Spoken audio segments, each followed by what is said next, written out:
Experience থেকে বলছি, সেটা হচ্ছে আমরা সবাই না ভার্ব শিখাই। ভার্ব শিখাই বলতে দাও শিখাই। যদি বাচ্চার বিস্কিট লাগে তাহলেও দাও বলছে, যদি বাচ্চার খেলনা লাগে তাহলেও দাও বলছে।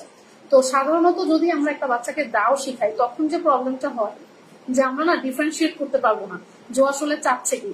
কিন্তু যদি আমরা এখানে রিকোয়েস্টিং শেখাতে গিয়ে বাচ্চাকে নামটা দিতে পারি তখন সুবিধা যেটা হবে যে বাচ্চার মধ্যে ভোকাবুলারিটা অনেক বেশি বাড়বে, এবং ভোকাবুলারি বাড়লে অটোমেটিক্যালি কিন্তু ওর হচ্ছে মুখে ওয়ার্ড বাড়বে, কথা বাড়বে, এবং তখন ওর যেটা লাগবে ও কিন্তু চেয়ে নিতে পারবে।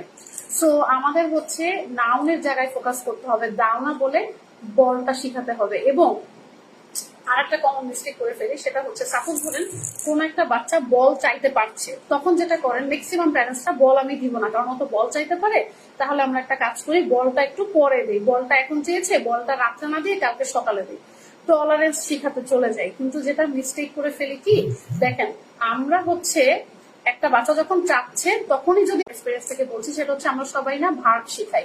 ভার্ব শিখাই বলতে দাও শিখাই। যদি বাচ্চার বিস্কিট লাগে তাহলেও দাও বলছে, যদি বাচ্চার খেলনা লাগে তাহলেও দাও বলছে। তো সাধারণত যদি আমরা একটা বাচ্চাকে দাও শিখাই তখন যে প্রবলেমটা হয় যে আমরা না ডিফারেন্সিয়েট করতে পারবো না যে আসলে চাচ্ছে কি। কিন্তু যদি আমরা এখানে রিকোয়েস্টিং শেখাতে গিয়ে বাচ্চাকে নামটা দিতে পারি তখন সুবিধা যেটা হবে যে বাচ্চার মধ্যে ভোকাবুলারিটা অনেক বেশি বাড়বে, এবং ভোকাবুলারি বাড়লে অটোমেটিক্যালি কিন্তু ওর হচ্ছে মুখে ওয়ার্ড বাড়বে, কথা বাড়বে, এবং তখন ওর যেটা লাগবে ও কিন্তু চেয়ে নিতে পারবে।